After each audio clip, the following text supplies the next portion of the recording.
केवल वह सुंदरी ही शांत बैठी रही। नाच गाना खत्म होने के बाद सभी दासियां आराम करने लगी। फिर उस सुंदरी ने मेरे भाई को एक गिलास शराब दी और एक गिलास उसने खुद पी। मेरा भाई बहुत खुश हुआ। फिर वो स्त्री मेरे भाई के पास बैठ गई और मेरे भाई के गालों पर धीरे धीरे थप्पड़ मारने लगी।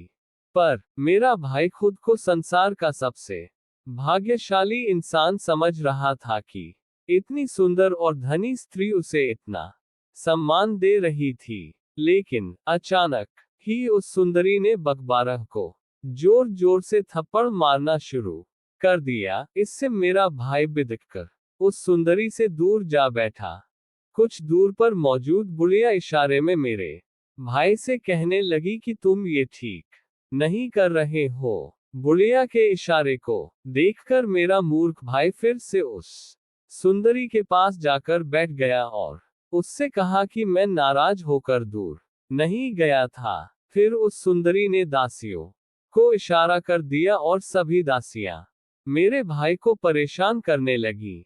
उन सेविकाओं में से कोई उसकी नाक पकड़कर खींचती तो कोई उसके सिर पर मारती। इस बीच मौका पाकर मेरे भाई बकबारह ने बुढ़िया से कहा कि तुमने ठीक ही कहा था कि ऐसे अजीब स्वभाव वाली स्त्री संसार में दूसरी न होगी। पर तुम भी देखो कि मैं इन लोगों को खुश करने के लिए हर तरह के दुख सहने को तैयार हूँ।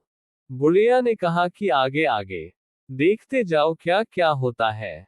फिर उस सुंदरी ने मेरे भाई बकबारह से कहा कि तुम तो बहुत बिगड़े हुए जान पड़ते हो। हमारी थोड़ी सी हंसी मजाक से ही तुम बुरा मान जाते हो। हम तो तुमसे खुश हैं और चाहते हैं कि तुम पर कुछ मेहरबानियां करें, पर तुम्हारे मिजाज का ही पता नहीं चलता।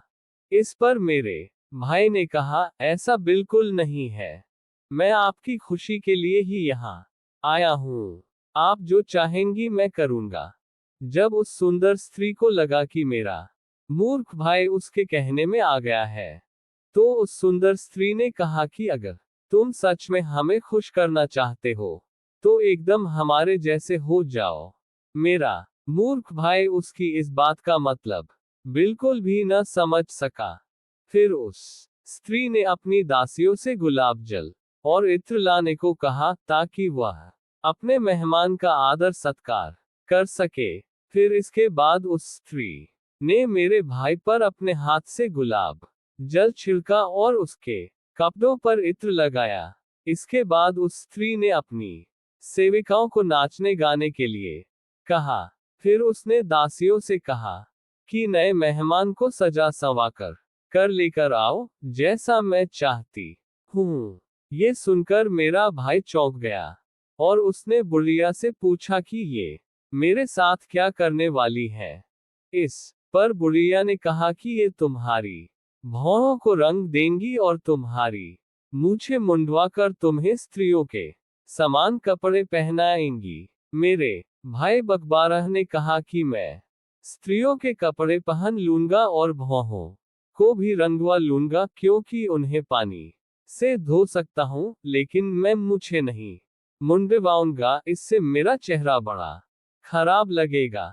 इस बात पर बुढ़िया ने कहा कि इस मामले में ज्यादा बहस नहीं करना, वरना वो सुंदरी तुमसे नाराज हो जाएगी। अगर तुमने थोड़ी भी जिद की तो सारा मामला खराब हो जाएगा और तुम्हें फूटी कौड़ी भी नहीं मिलेगी। मेरा मूर्ख भाई बुढ़िया की बात मान लेता है।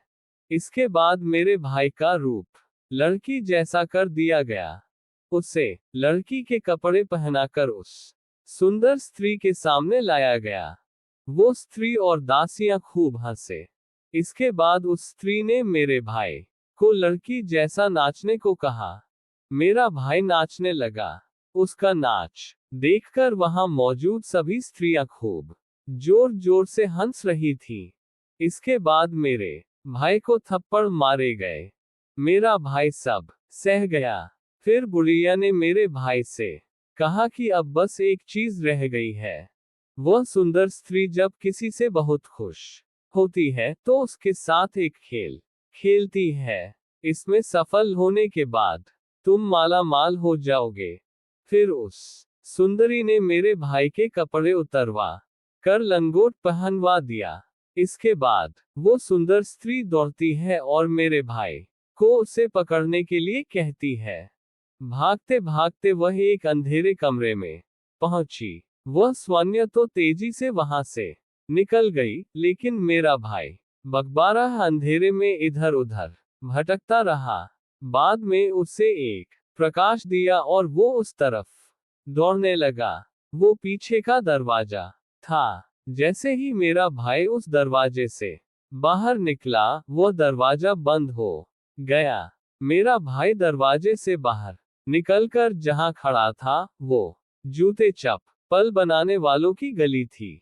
जब सभी ने मेरे भाई का वो अजीब रूप देखा तो सब उस पर हंसने लगे। वहां मौजूद लोगों को एक शरारत सूझी और वो एक गधा लेकर आए। मेरे भाई को उस गधे पर बैठाकर वो लोग शोर मचाते हुए उसे बाजार की तरफ ले जाने लगे।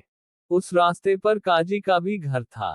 काजी ने अपने नौकरों से शोर की वजह पूछी तो नौकर उन सब लोगों को काजी के पास ले गए। उनमें से एक आदमी ने बताया कि सरकार, यह आदमी हमें मंत्री के महल के पीछे वाले दरवाजे के पास इस हालात में मिला था। मंत्री के महल का नाम सुनकर काजी ने कहा कि यह आदमी पागल जान पड़ता है, जो खतरनाक हो सकता है।